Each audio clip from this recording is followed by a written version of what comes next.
दिलदार music present singing by Govinda by DJ Umesh. हाँ हाँ अली परदेश में हम घर के हो छोड़ का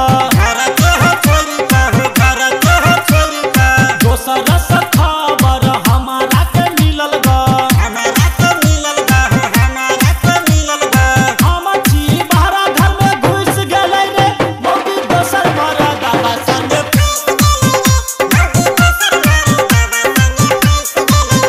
मौगी छौरा मरा दावा संगे की भेलो रे गोविंदा भाई की कहियो रे जितेंद्र भाई मौगी 76 मिल गेलो मौगी दोसर मारी दावा संगे फंस गेलै रे Dildar music present music by DJ Umesh Shukipur बाजार। पैसा कौड़ी सब हमर कइने बर्बाद ह अब जाकर खुलल हमरा मौगी के राज ह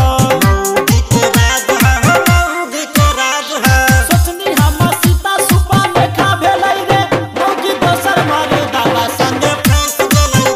मौगी छौरा धर्मेंद्र संगे मौगी छौरा मारा दावा संगे Dildar music present music by DJ Umesh Shukipur बाजार। हे रे सब दिन ओकर बिछौना पर सुताबै ह फोन जब करै छी हमर फोन नहीं उठाबै ह गायक गोविंदा जका देख लेलकै रे मौगी दोसर मारा दावा संगे मौगी छौरा आकाश संगे मौगी छौरा मारा दावा संगे हम छी परदेश में घर के छोड़ का दोसर से खबर हमारा के मिलल गा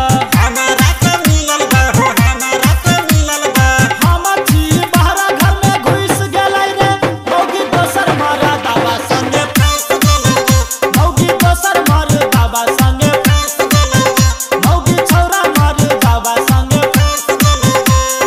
दिलदार रिकॉर्डिंग स्टूडियो जनकपुर 16 संपर्क नंबर 98 178 34 513।